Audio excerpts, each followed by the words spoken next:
Ghanaian publisher ebesha se na masha so the back page. Yenya yakwasi agyeman wo hunu picture de ha ya beka se kwasi agyeman aha na kyese 17-year-old fresh in the womb. Oh, freshness ni wom ni po ye picture hu adwuma oyade pa na akwasi agyeman da number 2 e wo GJA general secretary ballot no so mese wona wo kwa asie ho na number 2 fatim suma kwasi agyeman akwasi agyeman wo hwe ensem twadwuma ya wa yache for years na ye ka ba bia wa rewra ne wo de bedrum wo multimedia wa Adom newsroom ye news editor Adom FM na wa hu papa no wasom wosuade ye ka book pa de a akwasi agyeman wo ye book si ye ka enwoma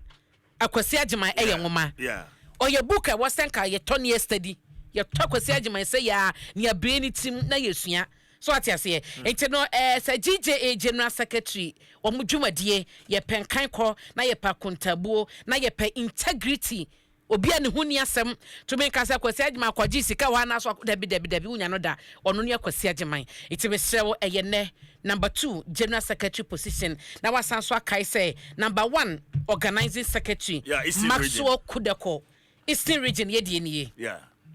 na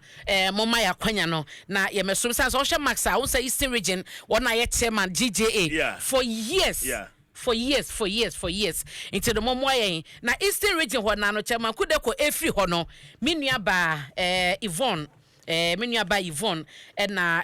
take over into yesemo a Eastern region for so no aba no kwoto a montoma Yvonne ma me wate na o meye odum so mo contest nyina so ye me body fu Yvonne yakasa ni amate Yvonne wo TV3 on a report mo ho no na ni amate Chikarito enso report ema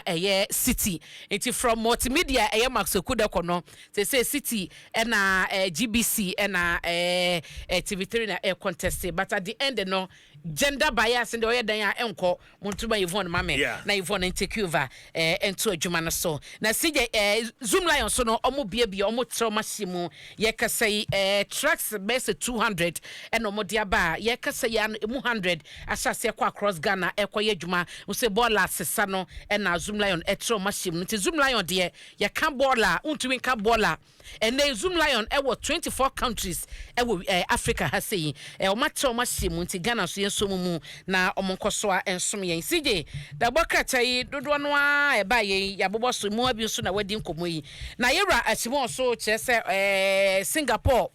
businessman no kwadro de bono ne sobo de boss waje ne $800,000 no wo se ni na so ye atro na wodi che no mpo na adwumakuo no man ya ye kana sem ya yu kan yi abone ka agi ne sika $3 million a enya sem kuma ndc for so wan kan han mo chance papa na se omudin wagu omani mase enti party ne man ntena nche na hwehwemu nkoso hwehwemu no koso wie na ne ho so anu asaba bedi ne dwuma ese da ye greater courage na chairman ama ndc but now ya kwadru ne sobo yo omode tale ni hu ya e de fi e ka party ne de enkramanta mi akandi for ndc mo chese wo mo enti ase wo mo ne no so enya dwene de bokrata no emu amane eno no